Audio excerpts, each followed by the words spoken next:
বন্ধুরা সবাই কেমন আছো? আশা করি ভালো আছো। তো আমিও ভালো আছি। তো দেখো আমার মুরগিগুলো আজকে 4 মাস হলো, 4 মাসেরও 3 দিন কম আছে। তো প্রথম যে আমি যেদিন মুরগির বাচ্চাগুলো তুলেছি সেদিনও কিন্তু ভিডিও দিয়েছিলাম। তো সেই ভিডিওটা দেখলে দেখতে পারবেন বা বুঝতে পারবেন যে 4 মাসের এখনও পুরো হয়নি, 3-4 দিন বাকি আছে, কিন্তু ডিম দেওয়া শুরু করে দিয়েছে। তো এই হাঁসগুলো দেখতে পাচ্ছেন, এই হাঁসগুলো তো আমার অনেকগুলোই হাঁস ছিল, কিন্তু সবগুলো আমি বিক্রি করে দিয়েছি। প্রচণ্ড গরম পড়েছিল, 4টা হাঁস আছে আর বাকি সব বিক্রি করে দিয়েছি। অল্প দিনে আমি কিভাবে আমার মুরগিগুলোকে ডিমের উপযুক্ত করলাম সেটা হচ্ছে, প্রথমত আমি ভ্যাকসিনগুলো সবগুলোই করেছি। অ্যাবস্টেন আর টুবি দুটো ভ্যাকসিনই আমি করছি, আর অন্য কোনো ভ্যাকসিন করিনি। আর দানা বলতে আমি একটু ভালো দানাই খাওয়াচ্ছি।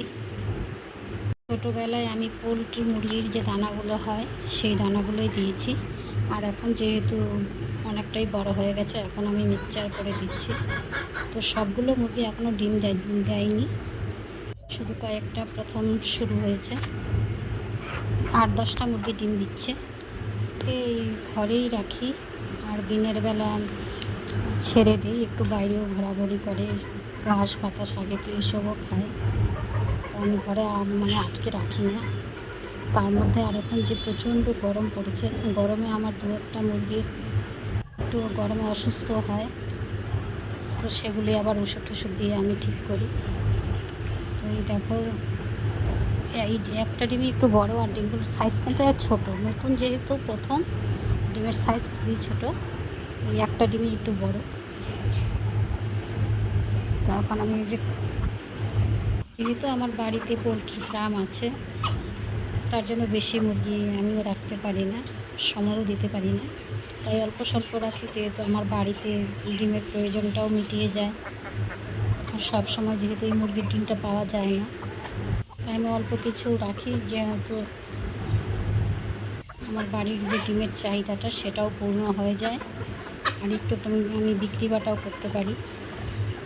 এই মুরগি ছিল 50টার মতো, কিন্তু 10-12টায় মোরগ ছিল। আমি মোরগ বেশিগুলো বিক্রি করে দিয়েছি, 3-4টা মোরগ রেখেছি। মুরগিকে ভালো, খুব কম সময়ে ডিম আনতে এবং মুরগির গ্রোথ ভালো রাখতে কিন্তু ভালো যদি একটু দানা আমরা দিই, তাহলে মুরগিটা তাড়াতাড়ি বড় হবে এবং ডিমেও চলে আসবে। প্রচণ্ড গরম, আর এই মুরগির পাতলা পায়খানাটার সমস্যা বেশি থাকে, তার জন্য আমি লিভার টনিক 10 দিন 1 সপ্তাহ পর পর দিয়েই যাই, 2-3 দিন করে। আর দানাতে আমি সবসময় হলুদের যে গুঁড়োটা হয়, কাঁচা হলুদ তো সবসময় দিতে পারি না, ওই হলুদের গুঁড়োটা দানার সঙ্গে মিশিয়ে আমি মাঝে মধ্যেই দিয়ে থাকি, যেন আমার মুরগিটা অসুস্থ না হয়। আর যেহেতু গরম, লেবু জল তো দিই। আমি দেখতাম আগে আমার মা এসব বেশি রাখতো, ডিমই কিনতো না, এই মুরগি দিয়েই যা ডিম হতো এটা দিয়ে আমাদের চলে যেত। কিন্তু এখন, আর আমারও খুব পছন্দ মুরগি পালাটা, আমিও 4-5 বছর ধরে ডিমের যে একটা খরচ সেটা থেকে আমিও বেঁচে যাই, যেহেতু আমাকে ডিম কিনতে হয় না। এনি টাইম আমার ঘরে খাওয়ার মতো ডিম সবসময়ই থাকে। আর আগে যে মুরগিগুলো ছিল সেগুলো আমি সব বিক্রি করে দিয়েছি, নতুন মুরগি আসছে বলে।